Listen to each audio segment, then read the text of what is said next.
as if summoned by an incantation, and in a remarkable variety of textures. Often it's as big as gravel stones, and the flagstones look like a working model of Brownian motion. Oh, that's rather... Excellent lyrical writing. Hard Very to good. identify. Very well written. The whole Thank you thing. so much. Rather better than the series. On Monday, Tuesday, worried dreadfully that Rowan's character was a disaster, but it seems to be gelling well. Oh, Yeah. it's gelled. Tim McInerney is brilliant, as is Tony Robinson. Quite splendid juices being squeezed from a rather shriveled selection of lemons. What comes in my head first about Series 1 is freezing to death in Alnwick Castle. I can remember on the very first day, Tim McInerney and I started to get the giggles because in the previous hour we had been subjected to 5 different kinds of snow. It was everything the northeast had to throw at us. The hailstones are as fat as mint imperials, and it's so cold we have to wear our long johns in the bath. Despite its quite graphic description of the difficult conditions, actually the tone is quite optimistic. I mean, you don't sound like a man about to jump off a cliff. What used to be strong about British comedy was that people went from writing sketches to writing sitcom, and their sketch craft was carried through. Now let's get down to business, shall we? Is this one? Yes, I'm bored because we're looking at some of the ways we can actually make a bit of money on this job. Some of the things that are best in Series 1 are really sketches. There appear to be 4 major profit areas. Curses, pardons, relics, and selling the sexual favours of nuns. Selling the sexual favours of nuns? Yeah. You mean some people actually pay for them? Well, foreign businessmen, other nuns. We weren't an ensemble at that time, and in a way, for me, I think, that scene was the first time that it really gelled. Moving on to relics, we've got shrouds from Turin,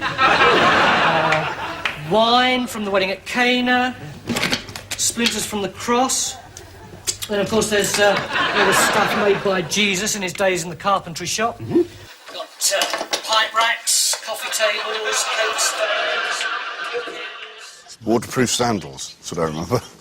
This was my one good scene in the first Blackadder series. I was so pleased I got this. Oh, I haven't finished this one yet.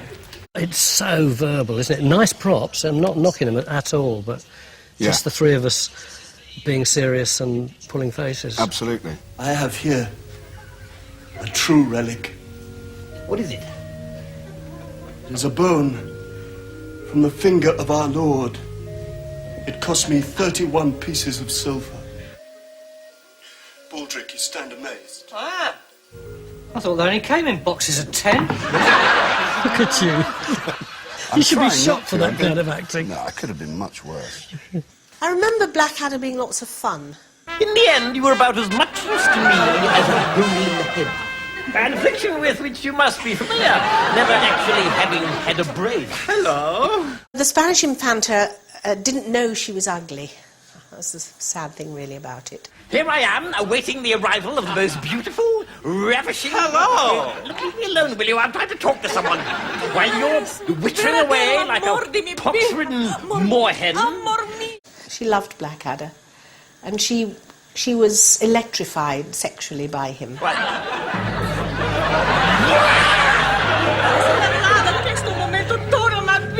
I have waited for this moment all of my life.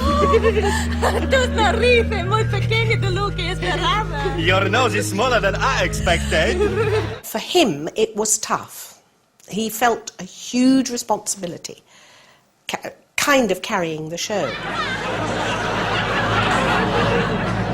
It's extraordinary, the physical difference with Rowan between the first and the second series. Yeah. Do your funny walk then, Adder.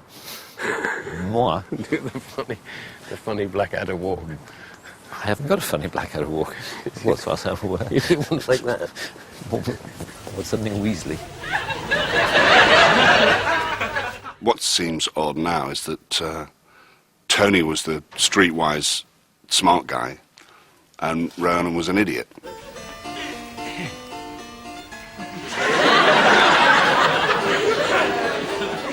Incredibly dysfunctional, almost twisted person, a bit like what Mr. Bean became.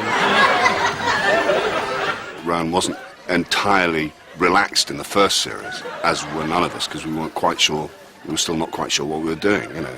Rowan's character wasn't properly sorted out. Oh my God, this is impossible. I can't do this. We tried to do too much with Rowan's character in series 1 because he was sort of aggressive and stupid and posh and cowardly and brave. So I think it was a sort of agglomeration of quite a few funny things that we knew Rowan could do.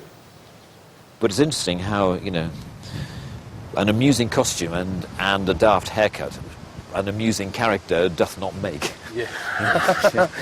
I sat there wanting to laugh and unable to, a lot of the time. I did laugh quite a lot, but I hope desperately that I shall laugh more the next week. What exactly is funny about this? What is funny about having that character? Farewell, sweet England, and noble castle, first watering place in the desert of my life. Farewell, gentle gibbets, and sweet crenellation, and farewell, dearest gutters. I remember that famous comment of yours, you know, looks like $1 million but cost £1 million. I suppose a good thing about the modern BBC is that they would never have allowed us to do this, you know, to do what we did. I mean, you know, they would never, you know, just let a few young, you know, creative people come up to Alec and well, no, they wouldn't, shoot. but then, on the other hand, we were very proud of it at the time we did it.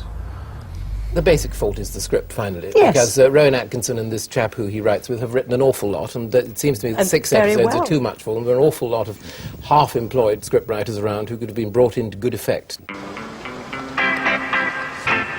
There was, in fact, a slightly more than half-employed scriptwriter knocking about. Ben Elton was behind the cult series of The Young Ones and was brought in to hone the writing of the second series. Is the sitcom written or is it commissioned? I mean, not the sitcom, the drama, the comedy. Well, that sounds like a good idea. I'm by the working way. on the pilot. I'm working on the pilot episode. I've now had a screening cancelled and the end is hard to get right and I don't know how to get the special effects right. I think we met at a script meeting for what was going to turn into Spitting Image, and I was startled to find a huge fan of Blackadder 1. These were before the days of ratings. That was always the shock. I mean, I still don't know how many people watched any episode of Blackadder. And I remember on BBC, well, I used to wander around Shepherd's Bush looking in people's windows, particularly people with basement flats, to see whether or not anyone was watching. You were Blackadder looking to 1. see if there were any nude girls No, who left I their was looking to windows. see whether or not anyone was watching Blackadder 1, because one didn't know whether or not it'd be a success or otherwise. Well, I wondered who that kind of ginger perv was whilst Kate and I were singing the theme tune. He lived rough. He talked rough. He wore a rough. Blackadder 2. Coming soon. Ish. They would sit in different rooms, probably even in different houses, having divided the series into 2 halves, and they'd write 3 episodes each and then swap over. And it always led you somewhere else, you know, OK, execution, head being cut off, how's he going to get out of it? Obviously stick the head down the back of his tights, obvious, you know, but it may not have been obvious to the person who started with the beheading. Well, I've got the body, my lord, and I see you've got the head. Yes, but look, it's no good, Percy. No one's ever going to believe we've just cut it off. It's gone green. Ben and I never wrote together, mainly because we had better things to do with our time. We were both completely obsessed by pop music, madness, very great era for Madonna. I seem to remember endless meetings when all we talked about was which was our favourite track on True Blue. And I remember us going to see Kylie Minogue, and we were literally the only 2 men there. It was very early on in her career, and the entire audience was made up of 30-year-old women who watched Neighbours, and their daughters, who also watched Neighbours, and were, by the time Kylie came on, fast asleep. However enjoyable the writing process and however well the scripts were shaping up, Ben and Richard were less than lucky to get an ominous letter from the BBC's head of comedy. Michael Grade had come in, and he looked at the ratings, and it doesn't stack up. It's not good enough for the little ratings they're getting, and it doesn't get enough good reviews. It's finished. And I remember the sentence very clearly, for this season, and realistically that means for good. Very sorry about this. It's over. At which point, a combination really of John Lloyd, Rowan Atkinson, and Rowan's agent, Richard Armitage at the time, went into overdrive. So there was this mad weekend where Richard and Ben and I sitting at 3 typewriters, desperately cutting out all the film, taking out anything that had a silly costume, anything that was at all expensive. And we went back, I went back 2 days later, beginning of the next week, to John Howard Davis and said,